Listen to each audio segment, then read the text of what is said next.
Y hablando de identidad, no podemos dejar de hablar con Juan Carlos Iricachi, uno de los integrantes de la familia Kingu, de la importancia justamente de lo que estábamos hablando con Ángel, de la reafirmación cultural, sobre todo de la reafirmación cultural en estas nuevas generaciones a partir de este trabajo maravilloso que ustedes realizan con Kingu. Así es Álvaro. Sí, es un emprendimiento que sí, es el resultado de lucha, de resistencia, de mantener nuestra sabiduría, nuestra cultura.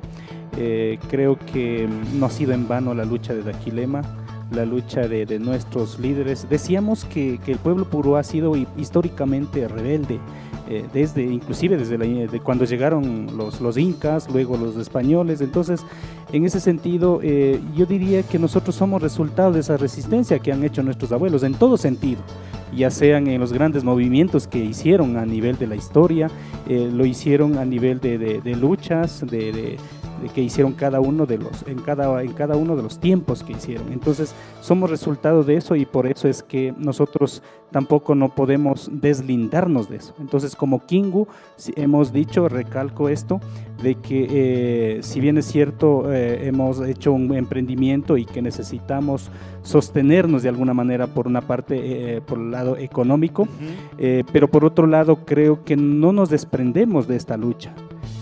Tal vez no directamente en movilizaciones o en luchas como lo hacían nuestros abuelos, pero la lucha cultural, la lucha de mantener y sostener nuestros símbolos, nuestro conocimiento.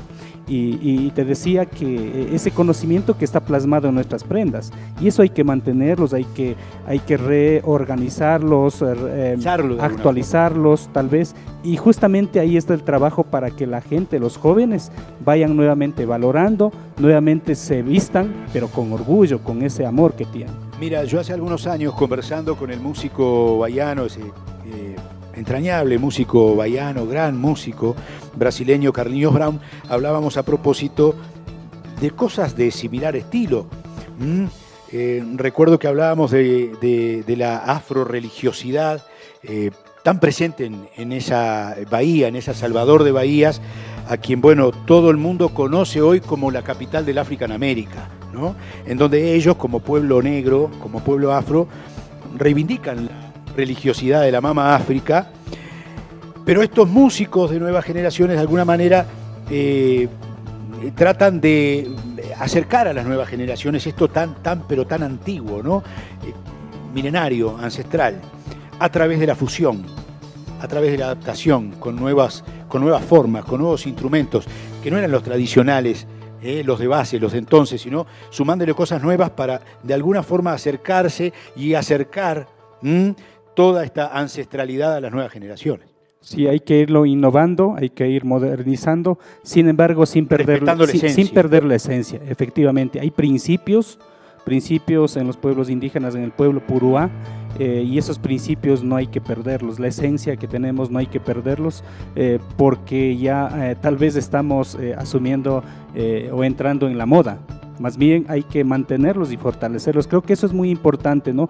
En la actualidad existen un sinnúmero de emprendimientos, se han creado alrededor, y qué bien, ¿no? O sea, por eso yo desde Kingu resaltamos y felicitamos también ese trabajo. No somos los únicos, hay un sinnúmero de emprendimientos a nivel de Riobamba, de Chimborazo, y en Quito igual. Si nosotros vamos por el centro histórico, existe una serie de locales, existe una serie de talleres que justamente hacen lo que nosotros estamos haciendo, y felicitarles. Creo que ese es un trabajo conjunto, y eso también fortalece, nos ayuda a hacer una minga a la final de ir trabajando por nuestra indumentaria, y creo que eso va a ayudar también a la juventud, y la juventud que se ha volcado a las ciudades también lo están asumiendo ya, lo están asumiendo, nuevamente han retomado y han dicho y que vamos a ponerlo, por ejemplo un poncho, ponerlo con ese orgullo como símbolo de resistencia, símbolo de sabiduría, de conocimiento que nuestros abuelos tenían. Entonces,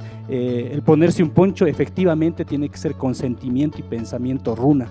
Entonces, ese es, creo que debería ser la esencia, ¿no?, de ir trabajando estos temas. Hay algunos aspectos que a mí me gustaría poder conversar contigo, así en líneas generales, profundizaremos en algunos otros programas y que tiene que ver con la simbología, esa simbología asociada directamente a los ponchos.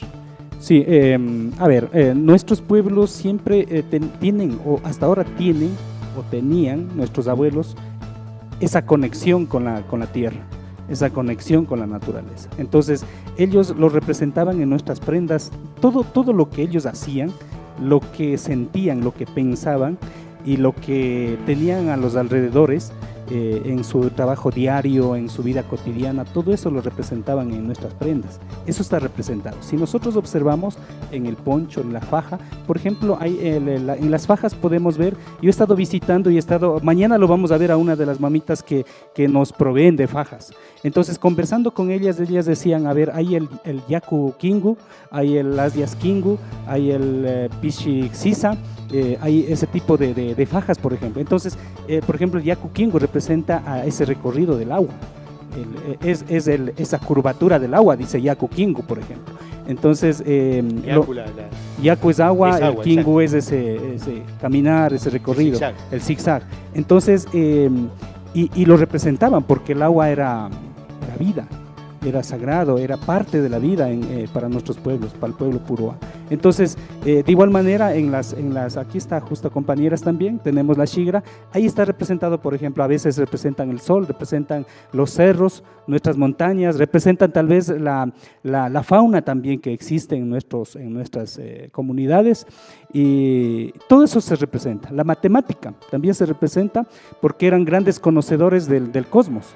No es que los pueblos indígenas eran simplemente así, o sea, eran grandes conocedores, astrónomos, eran grandes arquitectos, grandes en la medicina, eran muy, muy conocedores. Entonces, todo eso también está plasmado. Y si nosotros vemos en cada una de las prendas, ya nos detenemos, entonces ahí podemos ver toda esa sabiduría.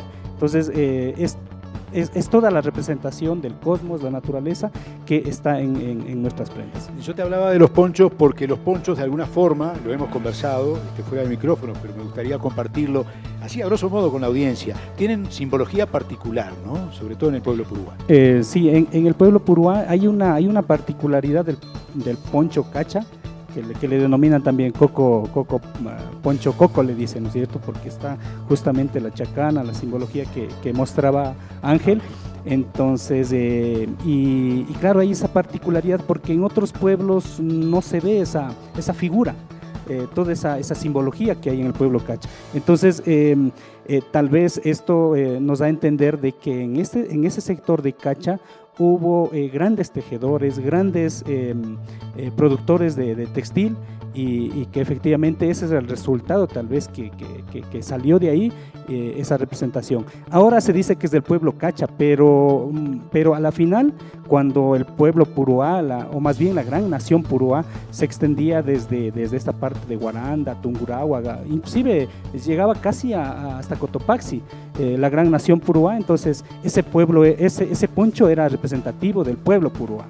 Pero claro, como ya actualmente se ve, más bien ha quedado ese conocimiento de nuestros abuelos, entonces se representa más a cacha. Alguien dijo por allí, poncho blanco, poncho de casamiento. Muchos lo utilizan, los ponchos no es que se utiliza cualquiera, hay ocasiones, hay jerarquías también. A eso me refiero. Hay ocasiones, por ejemplo, en cuanto al matrimonio, lo que tú dices, muchos utilizan el poncho blanco. Hay otros ponchos que lo utilizan también como símbolo de jerarquía también. Claro, ahora últimamente hay que también revisar la historia, profundizar el tema y también utilizarlos adecuadamente. Por eso es muy importante que el que se pone el poncho, o sea, tiene que ponerse con todo ese conocimiento y con toda ese valor que se debería dar al poncho, y creo que eso no hay que perder. Agradecerte, Álvaro, creo que tú lo has dicho.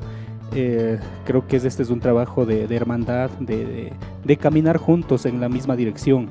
Importantísimo que tú vayas en ese sendero, y pues para nosotros como Kingu seguimos trabajando con los que podamos hacer este tejido, este tejido, este trabajo hilandereando sueños. Efectivamente, comunitario en Minga, mientras estemos en la dirección correcta, ¿no? Por el fortalecimiento de nuestros pueblos, por justicia que clamamos, por fortalecer la cultura, nuestros símbolos, nuestras tradiciones, y si vamos en esa línea, qué chévere, ¿no?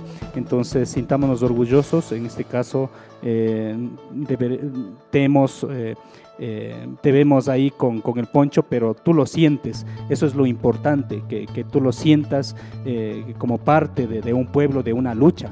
Creo que se ha tergiversado en algunos casos el uso del poncho. En muchos de los casos lo han hecho, pero en otro espacio que no justamente es para ir trabajando en esta línea. Entonces ahí como que se mal usa el poncho.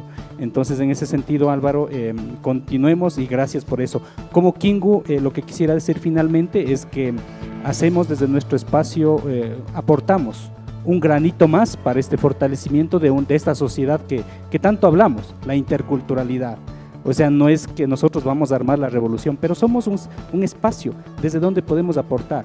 Y creo que todos los emprendimientos, todos los proyectos que se generen en los pueblos indígenas deberíamos ir hacia allá, ¿no? Y creo que lo importante es no perder ese horizonte y tampoco la esencia, los principios de los pueblos indígenas. Si hay un emprendimiento como este caso, hay muchos más. También vemos emprendimientos, por ejemplo, en cuanto a microempresas, en cuanto a economía popular, vemos cooperativas. Entonces, pero creo que no hay que perder el horizonte y no hay que perder esta esencia que nosotros tenemos como pueblos y no olvidar tampoco la lucha. Creo que eso es importante y en esa línea vamos a seguir como Kingu trabajando.